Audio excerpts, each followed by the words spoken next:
Howdy y'all, this is Nate and Jimmy coming at you live from our backyard.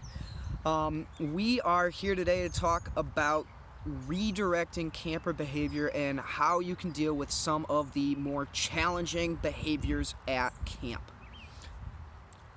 I am going to be talking about how you can deal with some of the older kids, and Jimmy is going to be talking about how to deal with some of the little guys and what some of those behaviors you might be looking for are. All right. Hey everyone, just fixing my hair here. So when dealing with the younger campers, you are going to find that most of them don't always know that they've been doing something wrong when they're doing something wrong. Now, challenging behavior for this summer in particular doesn't just look like talking back to counselors. Wandering away from the group is definitely something that you want to be wary of this summer, though I know you all have been in the past as well.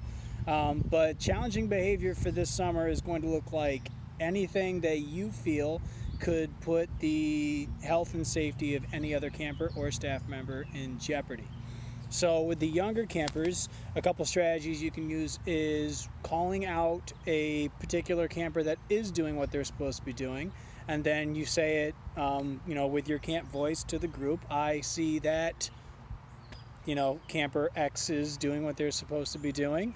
Can we all do what that camper is doing? Now, if you're feeling like you don't want to call out that one camper in particular by name, then you can always say, I see a camper who is doing what they're supposed to be doing. Can we all do what that camper is doing? So this is going to cause them to sort of look around, hopefully, and maybe check their own behavior, like maybe it's me. Am I doing what I'm supposed to be doing? For younger kids, this is a really great way to get them thinking about their behavior and ways that they can make their counselors happy, and ways they can move on to the next activity or help do whatever you're doing.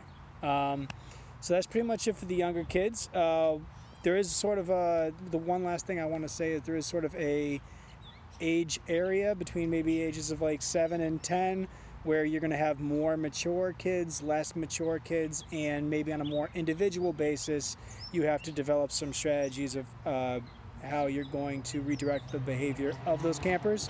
So feel free to mix some of the suggestions that I gave with some of the suggestions that Nate's about to give you for some of those middle age groups. So here's Nate. Hi. So what I want to talk about is how to work with some of the campers that are more aware of what the rules at camp are and can more easily pick out when they are doing some of the right and wrong things.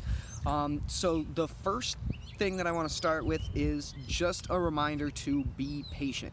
Camp is a really fun place, and it's not always going to be perfect. Kids aren't always going to be doing exactly what you think they should be doing, but it's all in fun. You want to be patient and let kids have a little bit of freedom.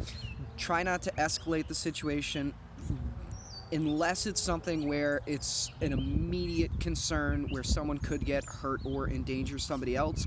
Give them some time and approach cool and calm.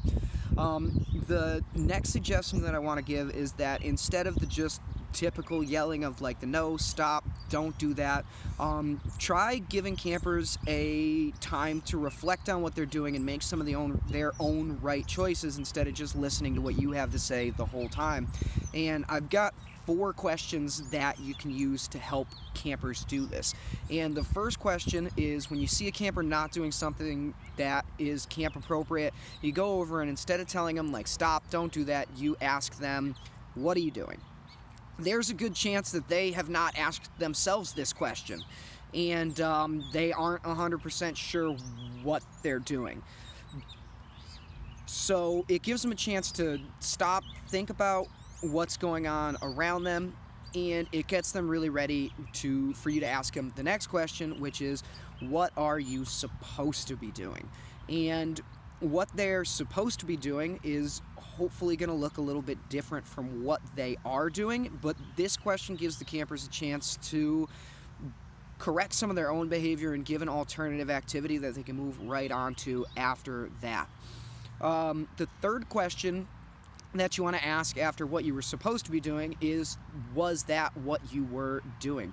The camper has owned up to something that they were doing. They know what they were supposed to be doing. Here's their chance to admit that maybe they weren't making some of the best choices right now, and it is a way to reconcile the situation with you and show that they understand that they need to make some better choices next time. And the last question is kind of an agreement between you and the camper. The last question that you want to ask is, what are you going to do next time? And this is their chance to agree to act a little bit more appropriately and avoid any future conflict and make sure that everybody's staying safe and having a good time. You might be asking, what if the camper refuses to answer one or all of these questions? And that will happen. There are going to be campers that are feeling a little bit more difficult on any given day, and so I would urge you to consult your staff handbook on discipline policies and especially on camp rules. But we do have the 3 strikes. And the 3 strikes, the first strike is a verbal warning.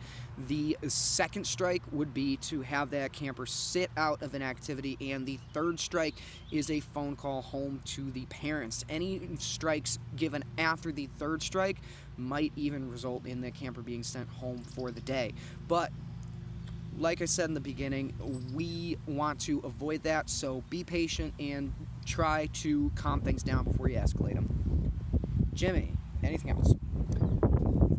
Yeah, I think those are really good suggestions, and hopefully that you guys were paying attention and you can take some of these into your summers. And as always, we want to remind you that if you're having trouble with a particular camper, or if some of these strategies aren't working and you want some fresh ones, you can always go to your coordinators and they will help you deal with campers on those individual cases. So I think Nate and I want to say that you should be safe, have a good summer, and Goodbye.